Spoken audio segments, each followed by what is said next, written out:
ಸಂಸ್ಥೆಯ ಶ್ರೀಮತಿ ವೈಜಿ ಕುಲಗಡೆ ಶಿಕ್ಷಣ ಮಹಾವಿದ್ಯಾಲಯದಲ್ಲಿ 2025-26ನೇ ಸಾಲಿನ ಬಿಇಡಿ ಶಿಕ್ಷಣಾರ್ಥಿಗಳ ಒಕ್ಕೂಟದ ಉದ್ಘಾಟನೆ ಹಾಗೂ ಸ್ವಾಗತ ಸಮಾರಂಭವು ಅತ್ಯಂತ ವಿಜೃಂಭಣೆಯಿಂದ ಜರುಗಿತು.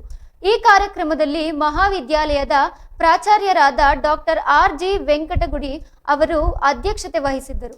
ಮುಖ್ಯ ಅತಿಥಿಗಳಾಗಿ ಶಶಿಕಾಂತ್ ಗುರೂಜಿ ಅವರು ಉದ್ಘಾಟಕರಾಗಿ, ಎಸ್ಎಸ್ಎಂಸಿ ಕಾಲೇಜಿನ ಪ್ರಾಚಾರ್ಯರಾದ ಡಾಕ್ಟರ್ ಪ್ರಶಾಂತ್ ಮಗದುಂ ಅವರು ಭಾಗವಹಿಸಿದ್ದರು. ಕಾಲೇಜಿನ ಸಮಸ್ತ ಬೋಧಕ ವೃಂದ ಹಾಗೂ ವಿದ್ಯಾರ್ಥಿಗಳು ಕಾರ್ಯಕ್ರಮದಲ್ಲಿ ಉಪಸ್ಥಿತರಿದ್ದರು.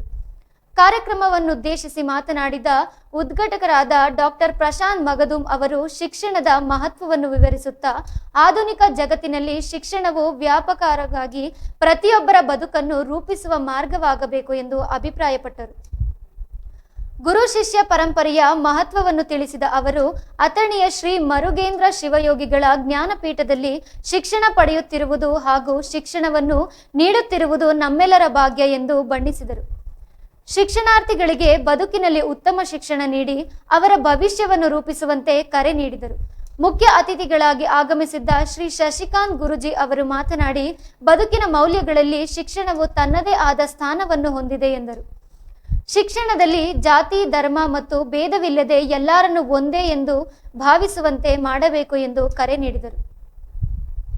ಭಾರತದ ಮಣ್ಣು ಅನೇಕ ಧಾರ್ಮಿಕರ ಮತ್ತು ಮಹಾನ್ ವ್ಯಕ್ತಿಗಳಿಗೆ ಜನ್ಮ ನೀಡಿದ ಪುಣ್ಯ ಭೂಮಿ ಎಂದು ಬಣ್ಣಿಸಿದ ಅವರು, ಮಹಾನ್ ವ್ಯಕ್ತಿಗಳ ಜೀವನದಿಂದ ಪ್ರೇರಣೆ ಪಡೆಯುವಂತೆ ತಿಳಿಸಿದರು. ನಶ್ವರವಾದ ಈ ಬದುಕಿನಲ್ಲಿ ನಿಸ್ವಾರ್ಥದಿಂದ ಕಾರ್ಯನಿರ್ವಹಿಸುವಂತೆ ಕರೆ ನೀಡಿದ ಅವರು, ಜೀವನವನ್ನು ಸಾರ್ಥಕಪಡಿಸುವಂತೆ ತಿಳಿಸಿದರು. ಅಧ್ಯಕ್ಷತಾ ಭಾಷಣ ಮಾಡಿದ ಡಾಕ್ಟರ್ ಆರ್.ಬಿ. ವೆಂಕಟಗುಡಿ ಅವರು ಶಿಕ್ಷಣದ ಮಹತ್ವವನ್ನು ಒತ್ತಿ ಹೇಳಿದರು. ಈ ಸಂದರ್ಭದಲ್ಲಿ ಉಪನ್ಯಾಸಕರಾದ ಡಿ.ಎಸ್. ಪಾಟೀಲ್, ಡಾಕ್ಟರ್ ಆರ್.ಪಿ. ಸಾವಳೆ ಅವರು, ಎಂ.ಎಂ.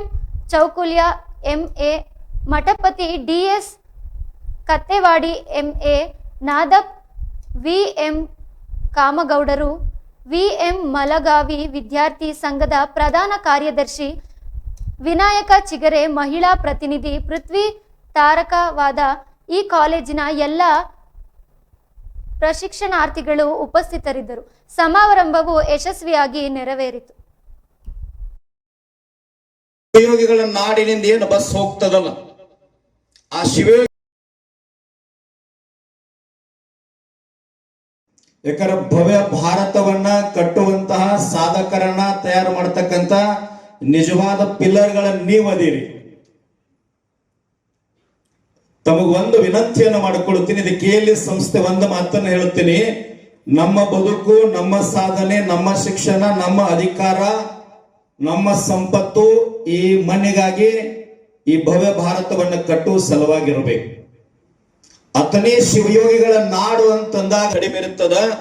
ಬೆಂಗಳೂರು ಭಾಗದ ಜನ ಏನ್ ಮಾಡ್ತಾರ ಅಂತಂದ್ರ, ಅಥಣಿ ಶಿವಯೋಗಿಗಳ ನಾಡಿನಿಂದ ಏನು ಬಸ್ ಹೋಗ್ತದಲ್ಲ, ಆ ಶಿವಯೋಗಿಗಳ ಪುಣ್ಯಭೂಮಿಗೆ ನಿರಂತರವಾಗಿ ನಮ್ಗೆ ಹೋಗ್ಲಿಕ್ಕೆ ಆಗೋದಿಲ್ಲ.